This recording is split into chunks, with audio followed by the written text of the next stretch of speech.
చీకటి మలుపుల్లో చిరుదీపాలు 6వ భాగం. 5వ భాగంలో శ్యాము సహాయంతో మహేశ్వరి శంకర్ వివాహం చేసుకోవాలని భావిస్తారు. తీరా మహేశ్వరి ఒప్పుకున్న తర్వాత శంకర్ వెనకడుగు వేస్తాడు. ఏం జరిగిందో అర్థం కాక మహేశ్వరి కుమిలిపోతుంది. కథ కొనసాగుతుంది. శ్యాము వివాహం జరిగిన కొండ మీదే మా వివాహం అతి క్లుప్తంగా జరిగిపోయింది. మధుపర్కాలతో పూలదండలతో ఇంటికొచ్చిన మమ్మల్ని నాన్న మౌనంగా మనస్ఫూర్తిగా ఆశీర్వదించిన పిన్ని బుడిబుడి రాగాలు తీసింది. ఇక నా పిల్లలకు పెళ్లి కాదంటూ శాపనార్థాలు పెట్టింది. అతడు కాదు, ఆయన ముడిబడిన కనుబొమలతో నా భుజాల చుట్టూ చేయి చుట్టి బయటకు నడిపించారు. ఇంటికి వెళ్ళేసరికి శ్యాము మంగళహారతితో ఎదురైంది. మామిడి తోరణాలతో ముత్యాల ముగ్గులతో అలంకరించిన ఆ ఇల్లు నా ఇల్లు అనుకునేసరికి గడపలో అడుగు పెడుతున్న నా కుడికాలు పరవశంతో వణికింది. నా పక్కన నా వేలు పట్టుకుని అడుగులు వేస్తున్న ఈ వ్యక్తి అన్ని విధాలా నా స్వంతం అనుకునేసరికి కొండంత బలం వచ్చినట్లయింది. శ్యాము హారతి పట్టి దిష్టి తీసి లోపలికి తీసుకెళ్ళింది. అగరొత్తుల ధూపంతో పూల సౌరభంతో ఆ ఇల్లు పవిత్ర దేవాలయంలా ప్రశాంతమైన అనుభూతినిచ్చింది. గదిలోకి వెళ్ళాక కూర్చోండి, కాఫీ తెస్తానంటూ వంటగదికేసి నడిచింది శ్యాము. పసుపు బట్టలతో బుగ్గన కాటుక చుక్కతో కళ్యాణ రాముడిలా ఉన్న శంకర్ నా కళ్ళలోకి ప్రీతిగా చూస్తూ, మహి, ఇప్పుడు నీకేమనిపిస్తోంది అని అడిగారు. వివాహమయ్యాక శంకర్ నాతో మాట్లాడిన తొలి మాటలవి.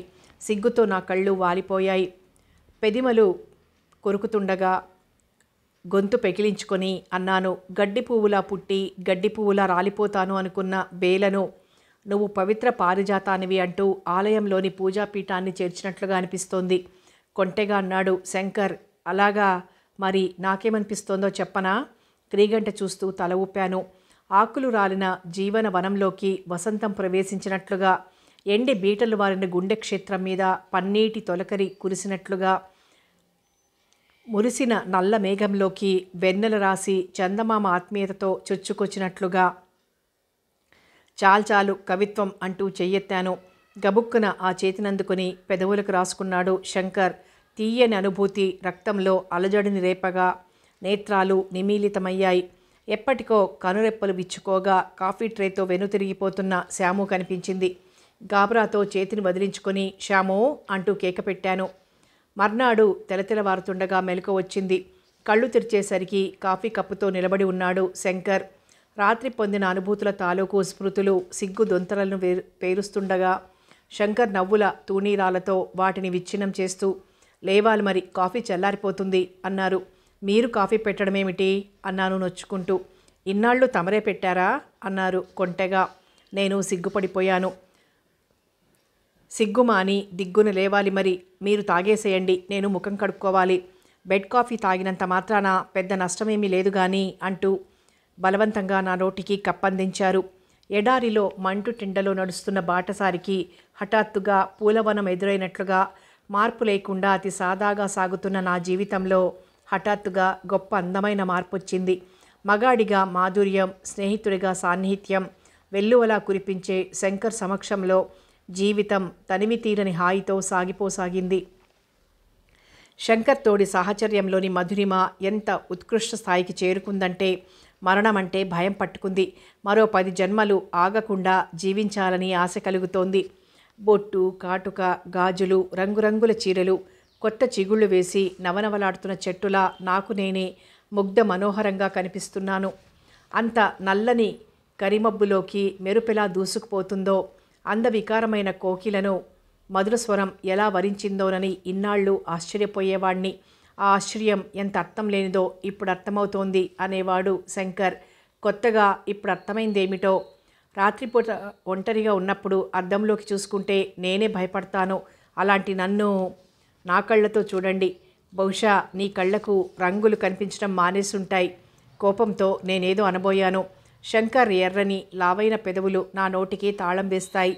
మహి, నువ్వు చాలా అందమైన దానివని నాకు ముందే తెలుసు కానీ వైధవ్యం అనే కర్కసపు ఇనుప పొరచాటున నీ సహజ సౌందర్యం సానపట్టిని వజ్రంలా ఉండేది.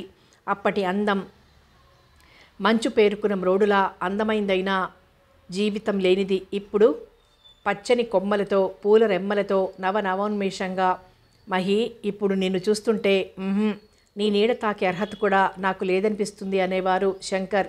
నా కళ్ళల్లోకి నీళ్ళొచ్చేవి.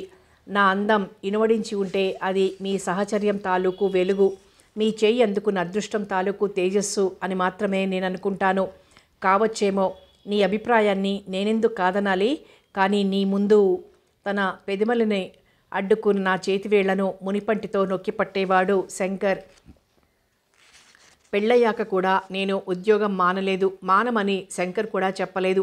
ఓ 15 రోజులు సెలవు మాత్రం పెట్టి ఆ తర్వాత మళ్ళీ మామూలుగా వెళ్ళసాగాను. ఆ రోజు సాయంకాలం 5 గంటలకి ఆఫీస్ నుంచి బయటకు రాగానే శంకర్ కనిపించాడు. ఆదుర్దాగా ఏమిటి అని అడిగాను. నవ్వుతూ, కంగారు పడకు, చిన్న పనుండి ఇటువైపు వచ్చాను. ఎలాగూ వచ్చాను కదా, ఇద్దరం కలిసి వెళ్ళొచ్చని అరగంట నుండి దేవిగారి కోసం అన్నారు. తెలియని అనుభూతితో నా మనసు పరవశించింది. నా కోసం ఎదురు చూడడానికి, నాతో కలిసి నడవడానికి, నా సాన్నిధ్యానికై తప్పించడానికి ఓ మనిషి ఉన్నాడంటే, ఓ చల్లని మనసుందంటే, అలాంటివేమీ కలలోనైనా ఊహించని, ఆశించని నేను నా కళ్ళు అరమోడ్పులయ్యాయి. శంకర్ చేయిపట్టి లాగుతుంటే కంగారుగా ఇహంలోకి వచ్చాను. గేట్లోంచి దూసుకొచ్చిన ఆఫీసర్ గారి కారు మాకు 2 అడుగులు ముందుకు వెళ్ళి ఆగింది. కారు విండోలోంచి తల బయటకు పెట్టారు ఆఫీసర్ గారు. ఎందుకో శంకర్ ఆయన నుండి ముఖం చాటయ్యాలని చూశారు కానీ వీలు పడక విష్ చేశారు. మీ ఆఫీసర్కు శంకర్ తెలుసా? హలో, బాగున్నావా? ఆ రోజు వచ్చిన ఉద్యోగాన్ని రెఫ్యూజ్ చేశావేం? కారణాలు కూడా తెలపలేదు. మేమంతా చాలా ఆశ్చర్యపోయాం. మహేశ్వర్ని చూసినప్పుడంతా నాకది జ్ఞాపకం వస్తూ ఉంటుంది. నీకు తెలుసా, ఈ అమ్మాయి నీ స్థానంలో ఉంది. బిడియంగా తల ఊపారు శంకర్. ఇంకేదైనా మంచి జాబ్ వచ్చిందా? తల ఊపారు శంకర్. అవునన్నట్లు, లేదు లేదన్నట్లు, సందర్భాన్ని బట్టి అవునన్నట్లుగానే అర్థం చేసుకున్నట్లున్నారు ఆఫీసర్ గారు. వెరీ గుడ్, కంగ్రాచులేషన్స్ అంటుండగానే కారు ముందుకు సాగింది. శంకర్ ముఖం ఎర్రగా కందిపోయింది. అనవసరంగా ప్యాంటు జేబులోంచి చేతిరుమాలు తీసుకుని ముఖం అద్దుకున్నాడు. ఏడవలేక నవ్వుతూ, మహి, ఇంతకుముందు నీకు చెప్పానే, అదంతా అబద్ధం. నిజానికి ఉదయం నుండి ఇప్పటి వరకు నిన్ను చూడకుండా ఉండలేక, నువ్వు ఆఫీస్ నుండి ఇంటికి వచ్చేంత వరకు కూడా ఆగలేక నా ముఖం చూసి ఆపేశారు శంకర్. నవ్వాపేసి బిక్కముఖం వేశారు. మీరు ఎప్పుడు మాత్రం నిజం చెప్పారు గనక అన్నాను నిష్ఠూరంగా. నేను సత్యహరిశ్చంద్రుని కాదని ఒప్పుకుంటాను కానీ నా అబద్ధాలు ఎవ్వరినీ బాధించనంత వరకు ఆ విషయం నన్నంతగా బాధించదు. మీ అబద్ధాలు ఇతరుల్ని బాధించవని మీరు అనుకున్నంత మాత్రాన సరిపోతుందా? అంటే నా అబద్ధాలు నిన్ను బాధించాయా? ముందు ఇది చెప్పండి. నా కోసం మీరు ఉద్యోగాన్ని ఎందుకు వదులుకున్నారు? నువ్వు నా పెళ్ళానివి అవుతావని, అలాంటప్పుడు అది ఎవరు చేసినా ఒకటేనని, పైగా ఉద్యోగం చేసే ఓపిక నాకు లేదు. ఆ బాధలేవో నిన్నే పడమని. శంకర్ భుజాలు ఎగరేస్తూ అంటుంటే నవ్వొచ్చింది. అయినా ఆపుకుని నేను సీరియస్గానే అన్నాను. అప్పటికి నేను పెళ్ళాన్ని అవుతానని మీరు అనుకోలేదు. గాబరాగా అన్నాడు శంకర్. అయితే అప్పటికింకా అనుకోలేదా? పక్కున నవ్వాను నేను. ఒక్క క్షణం తెల్లబోయి తను నవ్వారు గట్టిగా. నవ్వుతూనే ఇంటి ముఖం పట్టాం. ఆ రోజు 1వ తారీఖు. పెళ్ళయ్యాక సెలవుల తర్వాత నేను మళ్ళీ డ్యూటీలో జాయిన్ అయ్యాక వచ్చిన మొదటి ఫస్టు అదే. జీతం తీసుకుంటుంటే అంతవరకు లేని రాని ఆలోచనలు, అనుమానాలు ఎన్నో వచ్చాయి. ఈ డబ్బు ఏం చెయ్యాలి, ఎవరికివ్వాలి? నిజానికి నేను ఉద్యోగంలో చేరింది నా పుట్టింటి వాళ్ళ నిస్సహాయ స్థితి కోసమే. పెళ్ళయ్యాక నా సంసారం, నా సంతోషంలో పడి వాళ్ళ విషయమే మర్చిపోయాను. కానీ పెళ్ళయ్యాక కూడా నా డబ్బు పుట్టింటి వాళ్ళకిస్తే శంకర్ ఏమనుకుంటారు? పైగా మాకేమైనా ఇతరమైన ఆదాయం ఏం లేదు. చివరికి శంకర్ని అడిగి నా జీతంలోంచి కొంత భాగం మా వాళ్ళకివ్వాలని నిశ్చయించుకున్నాను. ఇందుకు నా అభిమానం ఎదురు తిరిగినా ఇంతకు మించి గత్యంతరం లేదు. డబ్బు తన చేతిలో పెడుతుంటే ఆశ్చర్యంగా చూశారు శంకర్. ఏమిటిది? జీతం నాకెందుకు ఇస్తున్నావు? ఇంటిని నడిపే యజమాని మీరు, పైగా బజారు తిరిగి సరుకు సరంజామా తెచ్చే అలవాటు నాకు లేదు అన్నాను. మహి, ఇలా అంటున్నానని ఏమీ అనుకోకు. ప్రస్తుతం మీ వాళ్ళు నిరాధారంగా ఉన్నారు. నీ జీతంలో 3 వంతులు వాళ్ళకివ్వు. మిగిలింది బ్యాంకులో వేయి. అది ఓ మొత్తం అయ్యాక కూలిపోయిన మీ ఇంటిని రిపేర్ చేయించు. అది అద్దెకిచ్చి ఆ అద్దె మీ నాన్నగారికి అందే ఏర్పాటు చేయి. ఆ తర్వాత నీ జీతం నీ స్వంత సంసారానికి వాడుకున్నా, అనాథ పిల్లలకి దానం చేసినా నాకు అభ్యంతరం లేదు. శంకర్ మాటలు నాకు చాలా సంతోషం కలిగించాయి. కానీ మన సంసారం ఎప్పటిలా సాగుతుంది. కానీ అప్పుడు మీరొక్కరే ఉన్నారు అంటూ నసిగాను. ఇప్పుడు నువ్వొచ్చి బరువయ్యానంటావా? ఆహా, అది కాదు. ఏది కాదు, భార్యను పోషించలేని అసమర్థుణ్ణి కాను. నువ్వు డబ్బు గురించి దిగులు ఏమీ పెట్టుకోకు. మరో 2 నెలలు గడిచాయి. ఈ మధ్యకాలంలోనే శ్యాముకు కొడుకు పుట్టబోతున్నాడన్న సంగతి తెలిసింది. శ్యాము కలవారింటి కోడలే అయినా కన్నవారి కనికరానికి దూరమైంది. అందువల్ల తనకు జరపవలసిన ముచ్చట్లు, వేడుకలు మేమే జరపాలని నిశ్చయించుకున్నాం. ఆ నెల జీతం తెచ్చి ఆయన చేతుల్లో పెడుతూ, ఈ నెల మా వాళ్లకు డబ్బివ్వటం లేదు, శ్యాముకు సీమంతం చెయ్యాలి, పట్టుచీర తేవాలి అన్నాను. ఏం, శ్యాము నీ డబ్బుతోనే గాని సీమంతం చేసుకోనందా? నవ్వుతూ అన్నారు శంకర్. ఇందులో మీ డబ్బు నా డబ్బు అన్న ప్రసక్తి ఏముంది? ఉన్న డబ్బుకు ఈ డబ్బు కూడా చేరిస్తే ఇంకా బాగా జరపొచ్చని అన్నాను. ఉన్న డబ్బు అంటే? కొంటెగా అడిగారు. మీరు ఇంటి కోసం ఖర్చు పెడుతున్నది, చిరుకోపంగా అన్నాను. ఆ డబ్బు ఎక్కడిదని అడగవేం? నేను మౌనం వహించాను. అసలు నేనెవరు, ఎక్కడి వాణ్ణి, నా కుటుంబం ఎలాంటిది అన్న విషయాలు నువ్వెప్పుడూ అడగలేదు. వాటి మీద నీకు ఆసక్తి లేదా? మీరు వ్యక్తిగా పరిచయం అయి ఉంటే ఆ వ్యక్తి తాలూకు వివరాల మీద ఆసక్తి ఉండేదేమో. కానీ నాకు మీ వ్యక్తిత్వంతో పరిచయమైంది. దాని ఔన్నత్యం ముందు ఆ వివరాల మీద ఆసక్తి చాలా అల్పమైనది. అంత అనల్పమైన ఆ వ్యక్తిత్వం ఎలాంటిదో భుజాలు ఎగరవేశారు శంకర్. మాటల్లో నిర్వచించలేనిది మీ ప్రతి మాటలో, ప్రతి కదలికలో వ్యక్తమయ్యేది. మళ్ళీ భుజాలు ఎగరేస్తూ నవ్వాడు శంకర్. డబ్బు తిరిగి నా చేతుల్లో పెడుతూ, ఒకరి ఆడంబరం కోసం మరొకరి కనీస అవసరాలను కూడా దోచుకోవడం న్యాయం కాదు. ఇల్లు రిపేరీ అయ్యేదాకా ఇలాంటి పిచ్చి ఆలోచనలు చెయ్యకు అన్నారు. మరి శ్యాము? జేబులోంచి ఏదో కాగితం తీసి నా చేతిలో పెట్టారు మౌనంగా. లెక్చరర్గా అపాయింట్ చేస్తూ ఫలానా తేదీ వచ్చి జాయిన్ కమ్మని ఆర్డర్స్. నా హృదయం ఆనంద తరంగితమైంది. ఇంత మంచి వార్తను ఇంత ఆలస్యంగానే చెప్పడం? చిరుకోపంతో అన్నాను. ఎంత ఆలస్యంగా చెప్తే అంత మంచి వార్త అవుతుందని ఎవరో చెప్పారు అన్నారు చిరునవ్వుతో. అయితే పాఠాలు చెప్పే పంతులుగారయ్యారన్నమాట. ఎంఏ చదివి పేపర్లు అమ్మమని, మందులు అందివ్వమని మాత్రం బోధించకండి విద్యార్థులకు అన్నాను సంతోషంతో కూడిన ఎగతాళితో. అమ్మమ్మ, ఎలా బోధిస్తానో? పేపర్లు పంచినా, మందులు అందించినా ప్రేమించడానికి అందరికీ మహేశ్వర్ లాంటి పిచ్చి దొరకొద్దు. నా ప్రేమ పిచ్చి అయితే ఆ పిచ్చి మరింత ముదరాలని కోరుకుంటాను. మహీ. ఆదివారం వంట ముగించి బయట వరండాలోకి వచ్చేసరికి ఓ వృద్ధ వితంతువు రిక్షాలోంచి దిగుతూ కనిపించింది. వెంట సామాన్లేవీ లేవు, తళతళ మెరుస్తున్న ఇత్తడి మరచెంబు తప్ప. గేటు తీసుకుని వరండా మెట్ల దాకా రానిచ్చి అడిగాను, ఎవరండి మీరు? ఎవరు కావాలి? ఆవిడ నా ప్రశ్నకు సమాధానం చెప్పకుండా చొరవగా మెట్లెక్కి వచ్చి, మహేశ్వర్ అంటే నువ్వేనా అని అడిగింది. అవును, మీరు? వరండాలో పేము కుర్చీలో కూర్చుంటూ, అబ్బాయి లేడు అంది. నేను గతుక్కుమన్నాను. ఆవిడ శంకర్ తల్లి, మా అత్తగారు. వారు ఇప్పుడే అలా బయటికి వెళ్ళారు, మీరు లోపలికి రండి అన్నాను కంగారుగా. ఈసారి కూడా ఆవిడ నా మాటలు పట్టించుకోకుండా నన్ను నఖశిఖ పర్యంతం గుచ్చి చూడసాగారు. ఆవిడ రూపం తెల్లగా, మృదువుగా, అతి సాత్వికంగా ఉన్న చూపులు మాత్రం కర్కశంగా ఎదుటి వాళ్లను కాల్చివేసేలా ఉన్నాయి. ఉన్నట్టుండి అడిగారు, ఇక్కడ ఎన్నాళ్ళు బట్టి ఉంటున్నావు? పెళ్ళైనప్పటి నుండి. ఎవరి పెళ్ళి? కనుబొమలు ముడివేసి అడిగారు. నాకు మీ అబ్బాయికి మెల్లగా అంటుండగానే, వెదవమండతో పెళ్ళేమిటి అన్నారు కఠినంగా. ఆ మాటలు నాకు చాలా అసహ్యాన్ని కలిగించాయి. నేను ఆవిడతో మాట్లాడడం ఇద్దరికీ మర్యాదగా ఉండదనిపించి మౌనం వహించాను. ఆ తర్వాత 1-2 ప్రశ్నలు అడిగినా తల ఊపాను తప్ప నోరు తెరవలేదు. ఇంతలో శంకర్ వచ్చారు. తల్లిని చూడగానే ఆయన ముఖం ఆనంద ప్రఫుల్లమైంది. ఎప్పుడొచ్చావమ్మా అన్నారు ఆప్యాయంగా. కొడుకును చూడగానే ఆవిడ తెల్లటి ముఖం నల్లగా మాడిపోయింది. కన్నీళ్లు జలజల రాలుస్తూ, నా బిడ్డ బ్రతుకు ఎంత అన్యాయం అయిపోయింది అని రాగం తీశారు. శంకర్ కంగారుగా, ఏమైందమ్మా, పద్మకి ఏమైంది అని అడిగాడు. నేనుండగా పద్మకి ఏమవుతుందిరా, నిక్షేపంలా ఉంది, నీ బ్రతుకే బండలైంది. ఇంకాస్త పెద్ద రాగం తీశారు మా అత్తగారు. శంకర్ రిలీఫ్గా నిట్టూర్చి చిరునవ్వు నవ్వుతూ, నా బ్రతుకు ఏమైందమ్మా, 3 పువ్వులు 6 కాయలు అంటుండగానే ఆవిడందుకుని, పల్లేరుకాయలా అన్నారు వ్యంగ్యంగా. శంకర్ చిద్విలాసంగా నవ్వారు. బ్రహ్మం గారు చెప్పనే చెప్పారులే, వెదవముండలు. ఆవిడకు వెక్కిలు రావడంతో ఆగిపోయారు. శంకర్ కంగారుగా నా వైపు చూశారు. పర్వాలేదన్నట్లుగా చిరునవ్వు నవ్వాను. ఆయన నిట్టూరుస్తూ, లేమ్మా, ఎప్పుడు బయలుదేరావో ఏమో, స్నానం చేసి భోజనం చేద్దు గాని అన్నారు. ఆవిడ ఏదో గొణుగుతూ లేచి హాల్లోకి వెళ్ళారు. నేను శంకర్ ఆమెని అనుసరించాం. నేను హాల్లోంచి వంటింట్లోకి వెళ్ళబోతుండగా అన్నారు, ఇదిగో మహేశ్వరమ్మ, నువ్వు ఇక్కడే ఉండు. మాది నిప్పులు కడుక్కునే వంశం. పాపపు కూడు మా ఇంటి పశువులు కూడా ముట్టవు.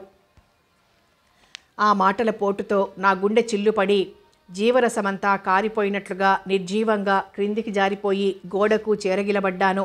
శంకర్ హాల్లోని కుర్చీలో ఉదాసీనంగా కూర్చుండిపోయారు. మేమిద్దరం అలా చూస్తుండగానే మా అత్తగారు అంతకు క్రితం నేను చేసిన వంటకాల గిన్నెలన్నీ తీసుకెళ్ళి పెరట్లోని తూములో పారబోసి మళ్ళీ గిన్నెలన్నీ తోముకున్నారు. స్నానం చేసి ఇల్లంతా పసుపు నీళ్లు చల్లారు. తడిగుడ్డలతోనే వంట చేసి ఇద్దరికీ వడ్డించి కొడుకును భోజనానికి పిలిచారు. ఆయన మౌనంగా లేచి కాళ్ళు చేతులు కడుక్కొచ్చి ఆకుముందు అన్నం కెలుకుతూ కూర్చున్నారు. వాళ్ళ భోజనం పూర్తయ్యాక సిల్వర్ తట్టలో నాకు అన్నం పెట్టి నౌకరుకు మళ్ళీ హాలు బయట వరండాలో పడేశారు. నాకు అన్నం తినాలని లేకపోయినా ఆమె మీద నాకు కోపం రాలేదని నిరూపించుకోవడానికి అన్నట్లు 2 ముద్దలు తిన్నాను. భోజనం పూర్తి చేసి నేను వరండాలోనే గుమ్మాని కానుకొని కూర్చున్నాను. తల్లి కొడుకులు హాల్లో కూర్చున్నారు. ఉన్నట్లుండి అన్నారామె, పద్మకు మంచి సంబంధం వచ్చిందిరా. అది విన్న శంకర్ చాలా ఆసక్తిగా, అలాగా ఎవరి తాలూకు అని అడిగారు. దూరపు సంబంధమే, అయితేనేం బాగా స్థితిపరులు. అబ్బాయి కూడా స్కూల్ ఫైనల్ పాస్ అయ్యాడట. ఒక్కడే కొడుకు. 3 ఆడపిల్లలు ఉన్నారనుకో. వాళ్ళు ఒకరింటికిస్తే పోయేవాళ్ళు. పద్మను చూసి చాలా ముచ్చటపడ్డారు. ఇంతకు ముందైతే కానీ కట్నం లేకుండా చేసుకునేవారే. ఇప్పుడు దాని ముఖాన మచ్చొకటి వచ్చి పడిందిగా. ఓరగా నా కేసి చూస్తూ అన్నారు చివరి మాటలు. మచ్చ పద్మక? ఆశ్చర్యంగా చూశారు శంకర్. అదే దాని అన్న. నీళ్లు నెమిలారామే. నా కేసి నమలేసేలా చూస్తూ శంకర్కి అర్థమైంది. కాసేపు ఏమనాలో తోచని వాడిలా కుర్చీలో అస్థిమితంగా కదిలారు. తర్వాత, పద్మకు పెళ్లి చేసే బాధ్యత నాది. దాని మచ్చ గురించి నువ్వేమీ ఆలోచించకు అన్నారు. ఆలోచించినంత మాత్రాన వచ్చిన మచ్చ చెరిగిపోతుందా? ఏదో వాళ్ళు మంచివాళ్ళు కాబట్టి ఓ 15,000 ఇస్తే చేసుకుంటామంటున్నారు. నిజమే. డబ్బు అంటే లక్ష్మి. లక్ష్మీ కళ ముందు అన్ని మచ్చలు మాసిపోతాయి. నాకు ఆపుకోలేని నవ్వొచ్చింది. పద్మ సుఖపడుతుందంటే 15 కాదు 30,000 నాకు అభ్యంతరం లేదు. కానీ మచ్చ ఉందని ఎత్తి చూపి కట్నం ఇస్తే చేసుకుంటామనే వాళ్ళ మీద నాకు సదభిప్రాయం కలగడం లేదన్నారు శంకర్. వాళ్ళని చూస్తే నువ్వు అలా అనుకోవు. బహుశా కట్నం లాంఛనం కోసం అడుగుంటారు అన్నారావిడ. అస్తవ్యస్తంగా మాట్లాడుతున్న తల్లి వంక ఉదాసీనంగా ఓ చూపు చూసి మౌనం వహించాడు శంకర్. కొడుకు మౌనం చూసి మా అత్తగారు నిష్ఠూరంగా అన్నారు, నీకిష్టం లేకపోతే చెప్పేసేయ్. నా నగా నట్రా అమ్మి ఎలాగో.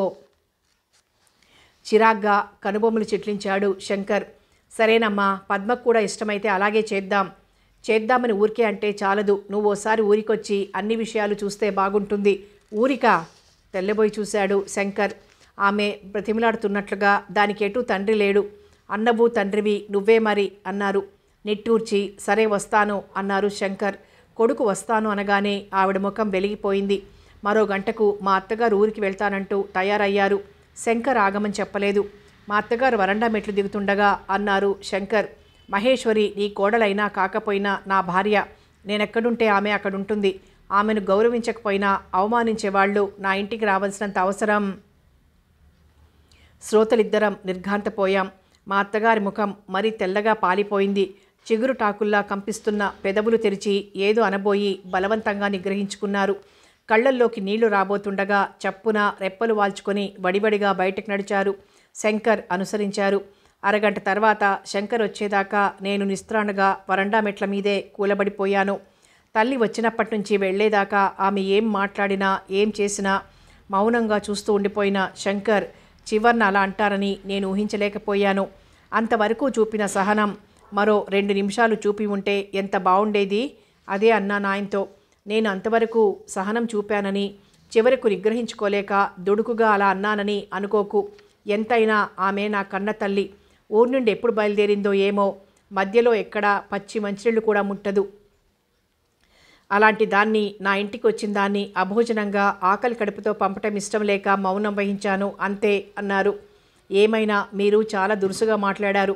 మీ మంచితనం మీద నాకు చాలా నమ్మకం ఉండేది. కన్న తల్లిని అలా అనడం అన్నాను బాధగా.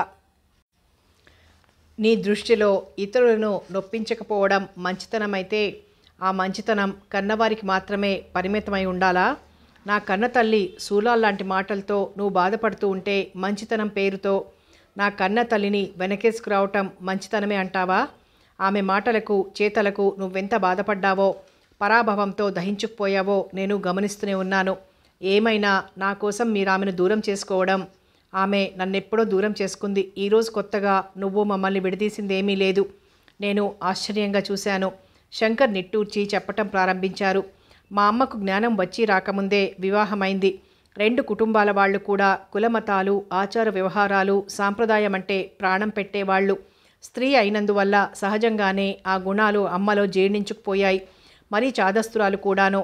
మా నాన్న మా అమ్మకు పూర్తిగా విరుద్ధం. ఆధునిక భావాలు, విశాల దృక్పథం ఆయన సొత్తు. మా నాన్న బాగా నలుపు. ఆయన రంగే నాకు వచ్చింది. అమ్మకు నలుపు రంగన్నా ఇష్టమే. అదేదో హీనకులస్తుల చిహ్నమన్నట్లు చిన్నచూపు.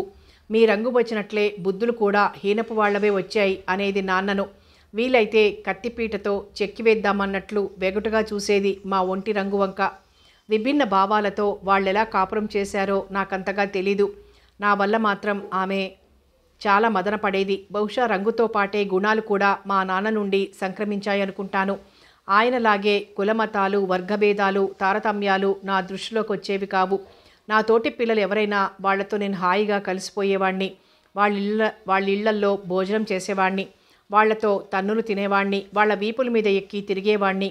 అలాంటివి తెలిసి మా అమ్మ నా వీపు చిట్లగొట్టేది. కఠినమైన శిక్షలు విధించేది. ఆమె విధించే శిక్షలు చాలా తమాషాగా ఉండేవి. ఒకసారి శూద్రుల ఇంట భోజనం చేశానని అమ్మకు తెలిసింది. వెంటనే నా చేత బలవంతంగా డోకించింది. ఆచారి గారి చేత విరేచనాలకు మందిప్పించింది. శోషొచ్చేదాకా నా తల మీద బిందెలతో నీళ్లు పోసింది. ఆ దెబ్బతో 10 రోజులు మంచం పట్టాను. మరోసారి అమ్మ నేను తోట నుంచి కాలువగట్టు వెంబడి బండి మీద ఇంటికొస్తున్నాం. అప్పుడు నాకు 10 ఏళ్ళు అనుకుంటాను. మేము బండి మీద నుంచి చూస్తుండగానే కాలువలోకి ఉన్న మెట్టు మీద నుంచి వంగి చిన్న మట్టి కడవతో నీళ్లు ముంచుకుంటున్న ఓ 7 ఏళ్ల పిల్ల కాలు జారి కాలువలో పడిపోయింది. అందరం గాబరాగా బండి దిగి పరిగెత్తాం. బండి తోలే వెంకడు ముసలివాడు. పైగా ఈత కూడా రాదు. వెంకడు కంగారుగా కేకలు పెట్టాడు. నేను కాలువలోకి దూకబోయాను. అమ్మ నా జబ్బ పట్టుకొని ఆగు, ఆ పిల్ల మాలపిల్ల, పరిగెత్తి ఎవరికైనా కేకవేయి అంది. నాది చిన్న వయసే అయినా ప్రాణాపాయ స్థితిలో కూడా కులాన్ని పట్టుకుని పాకులాడుతున్న అమ్మ మీద అసహ్యం వేసింది. బలంగా అమ్మ చేతుల్లోంచి విదిలించుకొని వెళ్ళి కాలువలో దూకాను. ఆ పిల్ల జుట్టు పట్టుకుని లాక్కొస్తుండగానే జనం గుమిగూడారు. మరో 2 కాలువలోకి దూకి నాకు సాయం కూడా వచ్చారు. ఇంటికి వెళ్ళాక అమ్మ నా కొండ నాలుకకు వేపపుల్లతో కాల్చి నాకు ప్రాయశ్చిత్తం చేసింది. అలా ప్రాయశ్చిత్తం చేసుకోవటమే నాకు పాపంలా తోచింది. ఆ పాప పరిహారానికి నాకు నేనే మళ్ళీ కొండ నాలుక కాల్చుకొని ప్రాయశ్చిత్తం చేసుకున్నాను. మరోసారి అప్పుడు నాకు 12 ఏళ్ళు కాబోలు. మా ఊరి రెడ్డిగారింట్లో పెళ్లి జరుగుతోంది. పల్లెటూరులో పెళ్లికి అందరూ చుట్టాలే. నేను వెళ్ళాను. పెళ్లి కూతురు వయసు 9, పెళ్లి కొడుకు 13. అంతా బాగానే జరిగిపోయింది. ముహూర్తం టైంకు గొడవ మొదలైంది. కట్నం పూర్తిగా ముట్టలేదట. చిలికి గాలివానైంది. పెళ్లి కొడుకును పీటల మీద నుంచి లేపారు. ఏడ్పులు, మొత్తుకోళ్ళు, బ్రతిమాలటాలు జరుగుతున్నాయి. పెళ్లి కూతురు లక్ష్మి నా స్నేహితురాలే. ముత్యం లాంటి పిల్ల. అంత మంచి పిల్లను చేసుకోవడానికి డబ్బు కావాలా? నా కొళ్ళు మండిపోయింది. ముఖ్యంగా బిక్కమొహం వేసుకుని కూర్చున్న లక్ష్మిని చూసేసరికి పాపం అనిపించింది. బోల్డ్ జాలి వేసింది. చటుక్కున వెళ్ళి లక్ష్మి పక్కన పీట మీద కూర్చొని నేను కట్నం లేకుండా చేసుకుంటానులేండి అన్నాను. అందరూ నివ్వెరపోయారు. వెంటనే నా అమాయకత్వానికి అనుకుంటాను పక్కున నవ్వారు. వాళ్ళెందుకు నవ్వుకున్నారో నాకు అర్థం కాకముందే నన్ను బలవంతంగా లేపి ఇంటికి పంపించారు. ఈ విషయం మా ఇంట్లో తెలిసింది. నాన్న గర్వంగా, సంతోషంగా ముసిముసి నవ్వులు నవ్వారు. అమ్మ గుండెలు బాదుకుంది. వెంటనే మంగల్ని పిలిపించి గుండు గీయించింది. నడినెత్తిన చిన్న పిలక పెట్టించింది. శుభ్రంగా స్నానం చేయించి గోచి పెట్టి పంచె కట్టించింది. ఇకపై లాగు వేసుకోకు. ఈ విషయమై నీకు ఎదుటివాళ్లకు నువ్వు సద్బ్రాహ్మణుడివని గుర్తు చేస్తుందేమో అంది. ఓసారి అమ్మ తోటకు వెళ్తూ దారిలోనే ఉన్న మా వాడికొచ్చింది. సరిగ్గా అప్పుడే మాస్టారు హోంవర్క్ చేసుకురానందుకు నా చెవులు మెలిపెడుతున్నాడు. అది చూసిన మా అమ్మ బగ్గున మండిపోయింది. కిరస్థానీ వాడిని నా బిడ్డను తాకేదే కాక పైగా చెవులు మెలిపెడుతున్నావా అంటూ ఈసరించింది. మీరు అంత అంటరాని వాళ్ళైతే మీ బిడ్డను మీ గడపలోనే ఉంచుకోండి. బడికొచ్చాక అందరూ ఒకటే. తప్పు చేస్తే ఎవరినైనా దండిస్తాను. అయినా కిరస్థానికి కూడా మీలాగే 2 కళ్ళు, 2 చేతులు, 2 కాళ్ళు ఉంటాయి. మాలో రక్తం నల్లగా ఉండదు, మీలాగే ఎర్రగా ఉంటుంది. ఇక ఒంటి రంగులో తేడా అంటారా? మీ అబ్బాయి కంటే నేనే ఎర్రగా ఉన్నాను మాస్టారు కోపంగా వ్యంగ్యంగా అన్నారు. అంతే మా అమ్మ నా పిలక పట్టి ఇంటికి లాక్కొచ్చింది. ఆ కిరస్తాని బడికి నా బిడ్డను పంపనంటే పంపనని మొండికేసింది. ఆ మాస్టర్ గాడికి వాక్శుద్ధి లేదు అంటూ మాస్టర్ని నానా మాటలు అంది. నాన్న విధిలేక నన్ను ఈ ఊరికి తీసుకొచ్చి హైస్కూల్లో చేర్పించారు. కొన్నాళ్లు హాస్టల్లో ఉన్నాను. తర్వాత ఈ ఇల్లు కొన్నారు. అమ్మ పోరు పడలేక నాన్న ఎక్కువగా ఇక్కడే ఉండేవారు. వ్యాపకం కోసం పిండి ఆడించే మిల్లు కొన్నారు. ఆయన పోయాక దాన్ని అద్దెకిచ్చాం. ఇంటి నుండి తెచ్చుకునే అవసరం లేకుండా ఆ అద్దెలోనే నేను చదువు పూర్తి చేశాను. దానితోనే ఇంతవరకు ఉద్యోగం లేకపోయినా గడిపేశాను. సెలవులకి ఇళ్లకు వెళ్ళేవాణ్ణి. నాకు ముళ్ళ మీద ఉన్నట్టుండేది. అమ్మంటే నాకు ప్రేమే, నేనన్నా ఆమెకు ప్రాణమే. కానీ ఆమె చాదస్తాలు నాకు గిట్టవు. నా విచ్చలవిడితనం ఆమెకు అసహ్యం. చివరిసారిగా ఎంఏ పరీక్షలు రాసి ఊరికి వెళ్ళాను. ఆ రోజు ఉదయం ఇంటి ముందు నరుగు మీద కూర్చొని నేను వేపపుల్లతో పళ్ళు తోముకుంటున్నాను. ఇంటి ముందు ఆవరణలో ఎద్దులకు మాలిష్ చేస్తున్నాడు నౌకర్ కుర్రాడు రాముడు. అందులో ఒకటి పోట్లగిత్త ఉన్నట్టుండి దానికి వెర్రెత్తుకుంది. దాని విషయంలో నౌకర్లు జాగ్రత్తగానే ఉంటారు. రాముడు మాలిష్ చేస్తూ నన్ను పట్నం విశేషాలు అడుగుతున్నాడు. నేను హుషారుగా చెప్తున్నాను. వాడు ఆసక్తిగా వింటున్నాడు. ఇద్దరం కాస్త అప్రమత్తంగా ఉండిపోయాం. మాటల్లో పడి ఉన్నట్లుండి పోట్లగిత్త హుంకరించింది. రాముడు అదిరిపడి దానికి వేసి చూసేసరికే అది వంగి కొమ్ములతో వాణ్ణి ఎత్తి విసిరేసింది. రెప్పపాటులో జరిగిన ఈ హఠాత్ సంఘటనకు నేను నిర్విణ్ణయ్యాను. తేరుకొని పరుగు తీసేసరికి వాడు దూరాన ఉన్న రాతి మీద పడటం, తల చిట్లి రక్తం రావడం జరిగింది. రాముడు స్పృహ కోల్పోయాడు. నేను క్షణం కూడా ఆలస్యం చేయకుండా వాణ్ణి ఎత్తుకొచ్చి చావిట్లోని మంచం మీద పడుకోబెట్టాను. తలకైన గాయానికి చేతిని వత్తి పెట్టాను. రక్తస్రావం కాకుండా. అంతలో గడ్డిమోపుతో వచ్చిన మరో నౌకర్ని డాక్టర్ కోసం పరిగెత్తించాను. అప్పటికి మా ఊరికి డాక్టర్ వచ్చేశాడు. అంతలో మా అమ్మ లోపల నుండి అక్కడికి వచ్చింది. చావిట్లోని దృశ్యం చూసి ఆమె స్థాణువులా నిలబడిపోయింది. ఒక నిమిషం తర్వాత తేరుకొని, భ్రష్టుడా, ముందు వాడిని తీసి బయటపడేయి అంది కళ్ళల్లో నిప్పులు రాలుస్తూ. నాకు విసుగేసింది. వాడి తలకు పెద్ద గాయమైంది. స్పృహ కూడా లేదు. ఎండలో ఎలా పడేయమంటావు అన్నాను. అందుకని వెట్టి చాకరీ చేసేవాడిని తెచ్చి ఇంట్లో మంచం మీద పడుకోబెడతావా? పైగా సేవలు చేస్తావా? ఆమెతో వాదించి లాభం లేదని నాకు తెలుసు. అందుకే మౌనం వహించాను. అమ్మ పెద్ద గొంతుకతో నానా దుర్భాషలు ఆడి విసిగిపోయిన దానిలా తలకొట్టుకుంటూ ఇంట్లోకి వెళ్ళిపోయింది. ఈలోగా డాక్టర్ వచ్చి చికిత్స చేశాడు. తర్వాత అమ్మ అలకసాగించింది. అన్నం తినకుండా ఉపవాస వ్రతం పూనింది. నేను చేసిన తప్పుకు లెంపలు వేసుకోవాలట, ప్రాయశ్చిత్తం చేసుకోవాలట. ఆమె ప్రాయశ్చిత్తం చేసుకోమనగానే చేసుకోవడానికి మంచి చెడు తెలియని 10 ఏళ్ల పసివాణ్ణి కాను కదా. నేను ప్రాయశ్చిత్తం చేసుకోలేను. అమ్మ పట్టు విడవలేదు. నాకు చిరాకేసింది. సరే, భ్రష్టుడైన కొడుకున్నాడనుకొని నిరాహార దీక్షతో ప్రాణాలు తీసుకోవడం ఎందుకు? వాడు చచ్చాడని తర్పణం వదిలి హాయిగా పవిత్రంగా జీవించు, కనీసం పద్మ కోసమైనా అని నేను ఊరు వదిలొచ్చేశాను. అంతే. ఆ తర్వాత మళ్ళీ మా ఊరికి వెళ్ళలేదు. కన్న మమత చంపుకోలేక ఆమె అప్పుడప్పుడు వచ్చి చూసి వెళ్ళేది. నేను ఉద్యోగ ప్రయత్నం చేస్తూ ఇక్కడే ఉండిపోయాను. ఉద్యోగం కంటే ముందు మణిలాంటి మహేశ్వరి దొరికింది అని ముగించారు చిరునవ్వుతో. నేను నవ్వి అన్నాను, అయితే ఇప్పుడు మీ ఊరికి వెళ్ళి ప్రాయశ్చిత్తం చేసుకుంటారన్నమాట. అమ్మ ఆ విషయం ఎప్పుడో మర్చిపోయి ఉంటుంది. బహుశా ఇప్పుడు తమని పెళ్లాడినందుకు చేసుకోమంటుందేమో మరి. భుజాలు ఎగరేశాడు శంకర్. శంకర్ ఊరు నుండి తిరిగొచ్చారు. సంబంధం కుదిరిందా అని అడిగాను. ఆ సంబంధం కుదరలేదు. ఏం? నిజానికి కట్నమిచ్చి నా చెల్లెలి పెళ్లి చేయటం నాకెంత మాత్రం ఇష్టం లేదు. అసలు విషయం ఏమిటో చూద్దామని వెళ్ళాను. పెళ్లివారి ఊరు మా ఊరికి దగ్గరే. అమ్మ చెప్పినట్లు సంపన్నులే, పెద్ద కుటుంబం, మంచి సాంప్రదాయం. కానీ వాళ్ళ బుద్ధులు మాత్రం చాలా కుత్సితంగా ఉన్నాయి. మన వివాహాన్ని ఓ అప్రదిష్టగా వాళ్ళు నిగూఢంగా ఎత్తి చూపారు. అంతవరకు బాగానే ఉంది. కానీ మళ్ళీ కట్నం ఇస్తే దయతల్చి చేసుకుంటామన్నట్లుగా మాట్లాడారు. మన సంబంధం వాళ్లకు నచ్చకపోతే బాధ లేదు, ఎవరి అభిప్రాయాలు వాళ్ళవి. కానీ కట్నమిస్తే చేసుకుంటామనటమేమిటి? నాకెంత మాత్రం నచ్చలేదు. మన మీద గౌరవం లేని వాళ్ళ ఇంటికి పిల్లనివ్వటం, పైగా మనకున్న మచ్చని ఏదో మరుగుపరుచుకోవడానికి అన్నట్లు కట్నం ఇవ్వడం నాకెంత మాత్రం నచ్చలేదు. ముఖ్యంగా ఉన్నవాళ్లకే డబ్బును పిల్లను కట్టబెట్టడం కంటే కాస్త మనసు మానవత్వం ఉన్నవాడు, ఆర్థికంగా లేనివాడైనా వాడికే ఆ రెండు ఇచ్చి చేస్తే బాగుంటుందని నా ఉద్దేశం. మా మేనత్త కుటుంబం మా ఊళ్ళోనే ఉంది. ఆమె భర్త ఏవో పార్టీ గొడవల్లో ఆస్తంతా తగులబెట్టాడు. మా మేనత్త కొడుకు గోపాల్ బుద్ధిమంతుడు, ఆ ఊళ్ళోనే టీచర్ ఉద్యోగం చేస్తున్నాడు. వాళ్లకు పద్మను చేసుకోవాలనుంది. మొన్న వెళ్ళినప్పుడు మా అత్తయ్య పద్మకు వేరే సంబంధం చేస్తున్నామని బాధపడింది. నిజమే, ఆ ఇచ్చే డబ్బేదో గోపాల్కే ఇచ్చి ఎందుకు చేయకూడదు అనిపించింది. ముందు పద్మను కదిపి చూశాను. దానికి పెద్ద ఇష్టం లేకపోయినా అయిష్టం కూడా లేదు. అమ్మను ఒప్పించేసరికి బ్రహ్మ ప్రళయమైపోయింది. డబ్బు పోతుందని నాటకమాడుతున్నానంది. ఈ ఇల్లు తప్ప మిగతా ఆస్తంతా పద్మకే ఇచ్చినా నాకు అభ్యంతరం లేదన్నాను. ఆ మాటతో ఒప్పుకుంది. డబ్బు పోతుందని నాకు చింత లేదు. మన వివాహం ఓ నేరమని నేను అనుకోవడం లేదు. కానీ పద్మను చేసుకున్న వాళ్ళు దీన్ని ఎత్తి చూపి దాని మనసు హింస పెట్టడం నేను సహించలేను. గోపాల్ది సౌమ్య ప్రవృత్తి. పద్మను ఏ విషయంలోనూ బాధించడని నా నమ్మకం. అందుకే అవసరం లేకపోయినా అమ్మను ఒప్పించడానికి ఇంత డబ్బు ఇవ్వడానికి సిద్ధపడ్డాను. పైగా మామయ్య చేసిన అప్పులేవో ఇంకా ఉన్నాయట. అవి తీరిస్తే ఒక సంసారాన్ని నిలబెట్టిన వాళ్ళం అవుతాం. నేను మౌనంగా ఉండిపోయాను. మహి, నీకు చెందవలసిన దాన్ని పద్మకు కట్టబెట్టానని కోపంగా ఉంది కదూ? నా చుబుకం ఎత్తిపట్టి అడిగాడు శంకర్. లేదు, మంచో చెడో మనం ఒక పని చేశాం. దాని నీడ పద్మ జీవితం మీద పడకూడదని మీరు చేసిన ఈ ఏర్పాటు చాలా సముచితంగా ఉంది.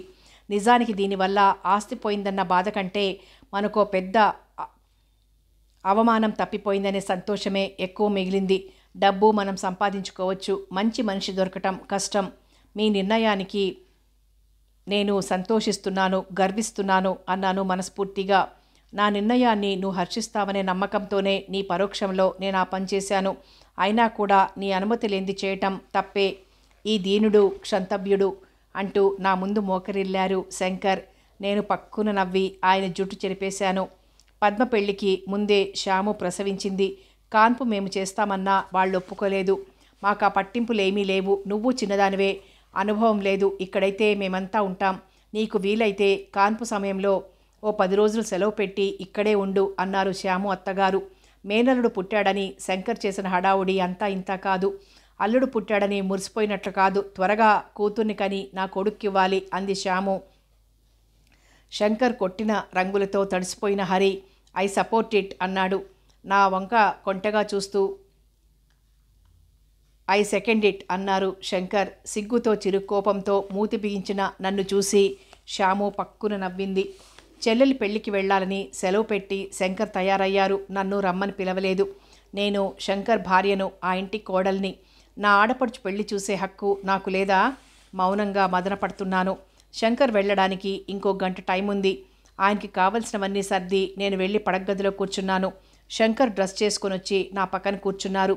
నా గడ్డం కింద వేలుంచి పైకెత్తుతూ, మహి, నీ బాధ నాకు తెలుసు, కానీ నేనంతలోనే అన్నాను. అడవిన విరిసిన గడ్డి పువ్వు లాంటి దానను నేను. స్వామి సన్నిధికి చేరనిచ్చారు. ఈ జన్మకిది చాలు. నన్ను నీవు దేవుడని భావిస్తే దైవపీఠాన్ని దిగి అడవిన ఉన్న నీ దగ్గరకు నడిచి రావడానికి నాకు అభ్యంతరం లేదు. కానీ సమాజాన్ని నన్ను అనుసరించమనే అధికారం నాకు లేదు. మహి, మానసిక న్యాయాలకు సాంఘిక న్యాయాలకు పొంతన లేదు. దేని న్యాయం దానిదే, దేని విలువ దానిదే. నేను నిన్ను పెళ్లికి తీసుకువెళ్ళగలను, అందరితో నీకు మర్యాదలు చేయించగలను. కానీ అదంతా కృత్రిమమైనది.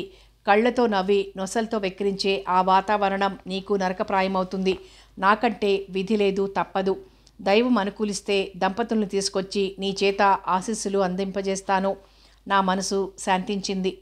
పెళ్ళైన వారం రోజుల తర్వాత శంకర్ తిరిగొచ్చారు. ఆయన ఆశించినట్టు ఆయన తనతో నూతన దంపతులను తీసుకురాలేదు, కానీ బావమర్దిని వెంటబెట్టుకొచ్చారు. గోపాల్ మంచి స్ఫురద్రూపి, నల్లని శంకర్ పక్కన మరీ అందంగా కనిపిస్తున్నాడు. మనిషిలో నాగరికత, సంస్కారం ఉట్టిపడుతున్నాయి. శంకర్ అభిరుచిని మనసులోనే అభినందించాను. రాగానే శంకర్ పరిచయం చేశాక నా కాళ్ల ముందు దొంగబోయాడు. నేను కంగారుగా దూరం జరిగాను. అక్కయ్య గారు, మీ మరదల్ని తీసుకురాలేకపోయాను. ఒట్టి పెంకిది. మరి బావతో మీరెలా వేగుతున్నారో అన్నాడు నవ్వుతూ. ఆ మాటలతో గోపాల్ నాకెంతో దగ్గరవాడిలా, ఆత్మీయుడిలా అనిపించాడు. మీ అక్కయ్యను నేను కూడా పెళ్లికి తీసుకురాలేకపోయాను. ఎవరెక్కువ పెంకివాళ్ళో నువ్వే తేల్చు అన్నారు శంకర్. ఆయన గారి అబద్ధాలకు నవ్వొచ్చింది. గోపాల్ 3 రోజులు ఉన్నాడు. ఇద్దరం సెలవు పెట్టి అతనితో సరదాగా గడిపాం. ముగ్గురం శ్యామును కూడా చూసొచ్చాం. షాపింగ్ వెళ్ళినప్పుడు గోపాల్ 2 ఖరీదైన చీరలు కొన్నాడు.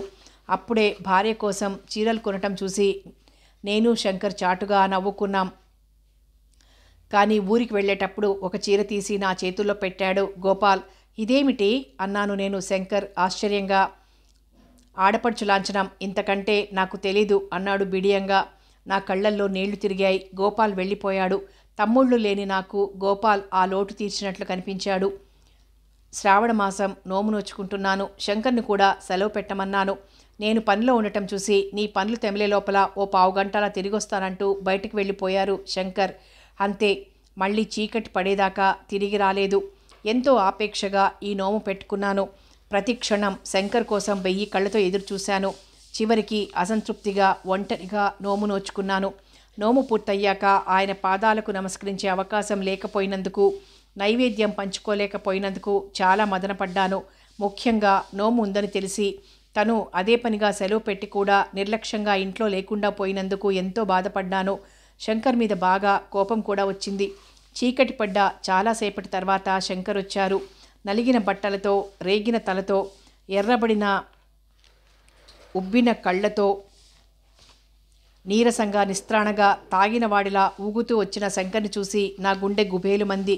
శంకర్ తాగొచ్చాడా? వరండా మెట్ల మీద నిలబడ్డ నన్ను గమనించకుండానే నన్ను దాటుకుని లోపలికి వెళ్ళిపోయాడు. పడగ్గదిలోకి వెళ్ళి మంచానికి అడ్డం పడిపోయారు. నాకు ఆయన దగ్గరకు వెళ్ళడానికి కూడా భయం వేసింది. గుమ్మంలోనే నిలబడ్డాను. కాసేపటికి కళ్ళు తెరిచి నా కేసు చూశారు. చూస్తుండగానే ఆయన ముఖం దీనంగా మారిపోయింది. కళ్ళల్లో నీళ్లూరాయి.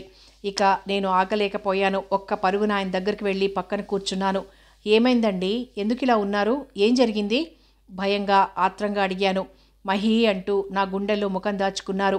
నాకేమీ అర్థం కాలేదు. భయంతో బిగుసుకుపోయాను. 2 నిమిషాలకు శంకర్ సంభాళించుకున్నారు. నా గుండెల్లోంచి ముఖాన్ని తీసుకున్నారు. లేచి కూర్చుని నీరసంగా నవ్వుతూ, అనవసరంగా నేను కంగారు పెట్టాను కదూ? ఏమీ లేదు, ఏమీ జరగలేదు అన్నట్టు నోము నోచుకున్నావు కదూ? క్షమించు, నేను సమయానికి రాలేకపోయాను అన్నారు. మరి ఎందుకు ఇలా ఉన్నారు? అసలు ఇంతవరకు ఎక్కడున్నారు? నా ప్రశ్నకు సమాధానం ఇవ్వలేదు శంకర్. మహి, నేను నాకేమైనా అయితే నా గుండె ఆగినంత పనైంది. నా కళ్ళల్లోకి చివ్వున నీళ్ళొచ్చాయి. తర్జని చూపిస్తూ అడిగాను. నిజం చెప్పండి, ఏం జరిగింది?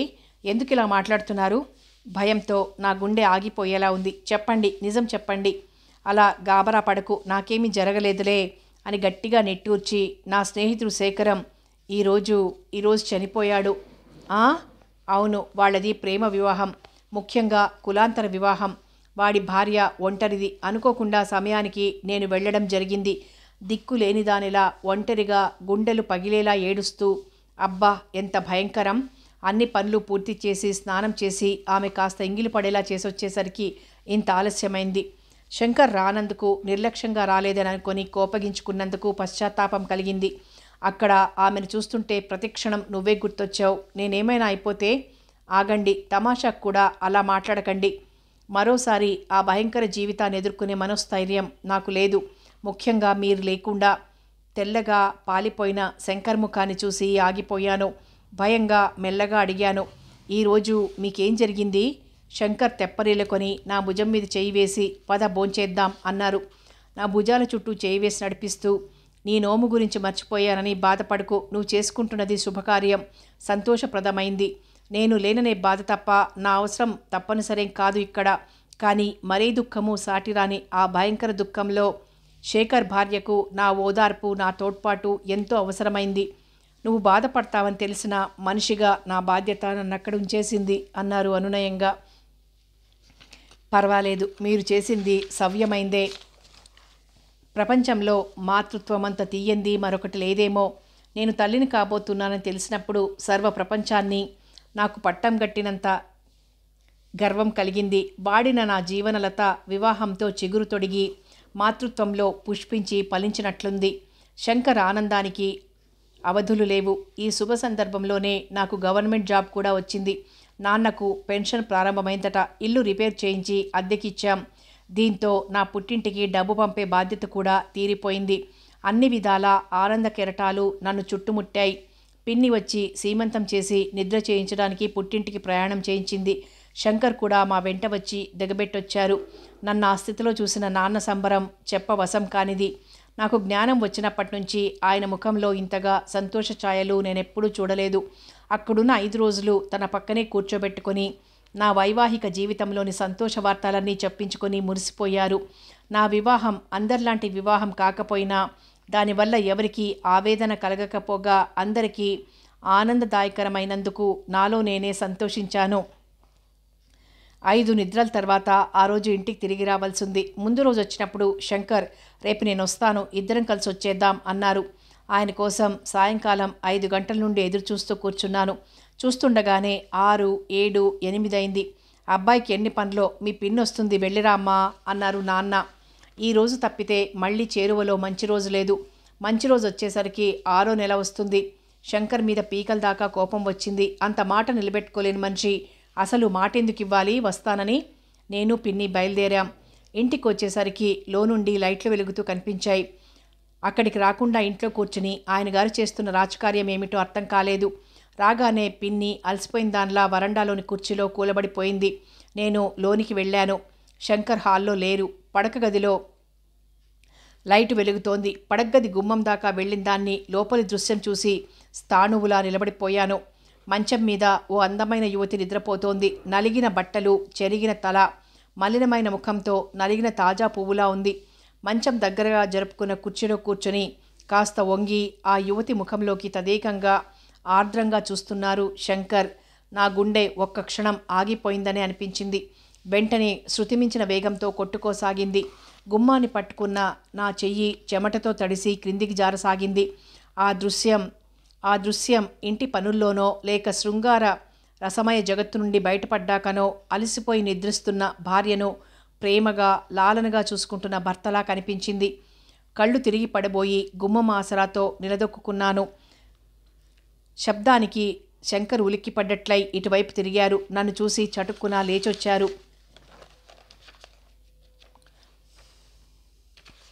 నేను నోరు తెరిచి ఏదో అనబోయాను. ఆయన అవతలికి వెళ్దామని అన్నట్లు సైగ చేశారు. ఓహో, ఆవిడకు నిద్రాభంగం కాబోలు. 4 అడుగులు యువతలకు వేసి, మహి ఎప్పుడొచ్చావు, ఒంటరిగానే వచ్చావా అన్నారు మెల్లని స్వరాన. నాకు పరమ అసహ్యం వేసింది. నిరసనగా ఓ చూపు చూసి వరండాలోకి వచ్చాను. పిన్నిని చూసి గతుక్కుమన్నారు. పిన్ని ఆమెను చూస్తే గబాల్న వెళ్ళి పడగ్గ తలుపులు నిశ్శబ్దంగా దగ్గరగా వేసొచ్చారు. పిన్ని పెరట్లోకి వెళ్ళి కాళ్ళు చేతులు కడుక్కునొచ్చి మళ్ళీ వరండాలోనే కూర్చుంది. భోజనం చేసే వచ్చాం కాబట్టి పిన్నికి పాలు తీసుకొచ్చాను. శంకర్ పిన్నిని పలకరిస్తున్నారు. ఇంట్లో ఉక్కగా ఉంది, నీకు పరుపు ఇక్కడే వేస్తానంటూ వరండాలోనే పిన్నికి పక్కపరిచాను. నేను పిన్ని పక్కనే సర్దుకున్నాను. ఇదంతా మౌనంగా చూస్తూ ఉండిపోయిన శంకర్ క్యాంప్ కాట్ తీసుకెళ్లి కాంపౌండ్లోని మొక్కల మధ్య వేసుకుని పడుకున్నారు. అర్ధరాత్రి దాకా నిద్ర పట్టకపోయినా ఆ తర్వాతైనా కాసేపు కలత నిద్రపోయినా మళ్ళీ తెల్లవారుజామునే మెలకు వచ్చేసింది. మనసులో మొలక వేసిన ఆవేదన నిద్రపోనివ్వలేదు. పడగ్గదిలో నా మనిషిని పిన్ని చూడటం ఇష్టం లేదు. లేచి ఇంట్లోకి వెళ్ళేసరికి శంకర్ అప్పుడే లేచి కాఫీ పెడుతున్నారు. చిరునవ్వు నవ్వుతూ, కాఫీ నేను తెచ్చేవాణ్ణి కదా అన్నారు. నేనేమీ అనకుండా నీళ్ల గదిలోకి వెళ్ళి ముఖం కడుక్కునొచ్చాను. శంకర్ కాఫీ అందివ్వబోయారు. నేను ముఖం తిప్పుకొని మరో కప్పులో పోసుకున్నాను. శంకర్, నీకు చెప్పకుండా తీసుకురావడం తప్పే, ఆ అమ్మాయి అంటూ ఏదో చెప్పబోయారు. నాకేమీ చెప్పనక్కర్లేదు అని విసురుగా యువతలకొచ్చాను. శంకర్ నిట్టూర్చడం వినిపించింది. ఆ అమ్మాయి లేవకముందే పిన్నిని ఇంటికి పంపించేయాలని అనుకున్నాను. కానీ నేను వరండాలోకి వెళ్ళేసరికే పిన్ని లేచి కూర్చుంది. అమ్మాయి, నేను వెళ్ళిపోతాను, నేను లేకపోతే ఇంట్లో మీ నాన్నకి ఇబ్బంది అవుతుంది అంది. బ్రతుకు జీవుడా అనుకుని పిన్నిని నీళ్ల గదిలోకి తీసుకువెళ్ళాను. ముఖం కడుక్కొని కాఫీ తాగింది. ఉండండి, టిఫిన్ అయినా చేసి వెళ్దురు గాని అన్నారు శంకర్. కానీ పిన్ని ఆగలేదు. నేనే స్వయంగా వెళ్ళి రిక్షా ఎక్కించొచ్చాను. నేను ఇంటికి వచ్చేసరికి ఆ అమ్మాయి హాల్లో కూర్చునుంది. శంకర్ ఆ అమ్మాయి జుట్టు నిమురుతూ ఏదో అనునయించి చెప్తున్నారు. నా గుండెల్లో భగ్గుమంది. నన్ను చూడగానే లేని నవ్వు తెచ్చుకుంటూ, నా భార్య మహేశ్వరి, మహి, ఈ అమ్మాయి జయ అన్నాడు శంకర్. జయ మెరుగ్గా నమస్కారం చేసింది. నేను అతి ప్రయత్నం మీద 2 చేతులు జోడించినట్లు చేశాను. తర్వాత పని చూసుకోవడానికి వంటగదిలోకి వెళ్ళిపోయాను. కాసేపటికి వంట ప్రయత్నంలో ఉన్న నా దగ్గరికి శంకర్ వచ్చారు. నీ ఉద్దేశం ఏమిటో నాకు అర్థం కావటం లేదు. సరే, నీ ఉద్దేశం ఏదైనా నాకు అభ్యంతరం లేదు. కానీ అమ్మాయి ప్రసవించే వరకు ఇక్కడే ఉంటుంది, కాస్త కనిపెట్టి ఉండు అన్నారు. అడ్డమైన వాళ్లను కనిపెట్టి ఉండవలసిన అవసరం నాకు లేదు. సాధ్యమైనంత మెల్లగా, సాధ్యమైనంత మృదువుగా అనడానికి ప్రయత్నించాను. ఇన్నాళ్ల సహచర్యంలో శంకర్తో ఇంత కఠినంగా ఎప్పుడూ మాట్లాడలేదు. కానీ నాలోని ఆరాటం, నాలోని సున్నితత్వానికి అడ్డం పడింది. నేను లేని సమయంలో మా 2 కుటుంబాలకు సంబంధం లేని స్త్రీని ఇంటికి తీసుకురావటం, రాత్రిపూట ఒంటరిగా అంత సన్నిహితంగా దీని అర్థం గ్రహించలేని మూర్ఖురాలినా? పైగా గర్భవతి. నాకు పిచ్చెక్కేలా ఉంది. సరే, బలవంతమేమీ లేదు. శంకర్ బయటకు వెళ్ళిపోయారు. నేను పని చూసుకుంటూనే ఉన్నా. శంకర్ స్వయంగా ఆమెకు నీళ్ల గది చూపడం, కాఫీ తీసుకెళ్లి ఇవ్వడం, స్నానం చేయమని చెప్పడం అన్నీ గమనిస్తూనే ఉన్నాను. గబగబా పనులు ముగించుకుని భోజనం చేయకుండానే ఆఫీస్కి వెళ్ళిపోయారు. మధ్యాహ్నం లంచ్ టైంకంతా నీరసం ముంచుకొచ్చింది. అయినా భోజనం చేయాలనిపించలేదు. కనీసం కాఫీ అయినా తాగొద్దామని ఆఫీస్లోంచి బయటకొచ్చాను. క్యారియర్ పట్టుకొని నాకెదురొస్తూ శంకర్. అరక్షణం నా మనసు ఆర్ద్రమైంది. అంతలోనే పెద్ద హక్కుదారునిలా నట్టింట కూర్చుని ఉన్న జయ కళ్ల ముందు మెదిలి కఠినంగా మారిపోయాను. భోజనం చేయకుండా వచ్చావు. కోపం నా మీద, అన్నం మీద? మృదువుగా మందలింపుగా అన్నాడు శంకర్. నాకు తినాలని లేదు, తీసుకెళ్ళండి. ఆయన వైపు చూడకుండా అన్నాను. బ్రతిమాలుతున్న ధోరణిలో ఇలా అన్నారు. చూడు మహి, నీ అంగీకారం లేకుండా జయను తీసుకురావటం తప్పే. అది నేను ఒప్పుకుంటాను. కానీ పరిస్థితి అలాంటిది. జయ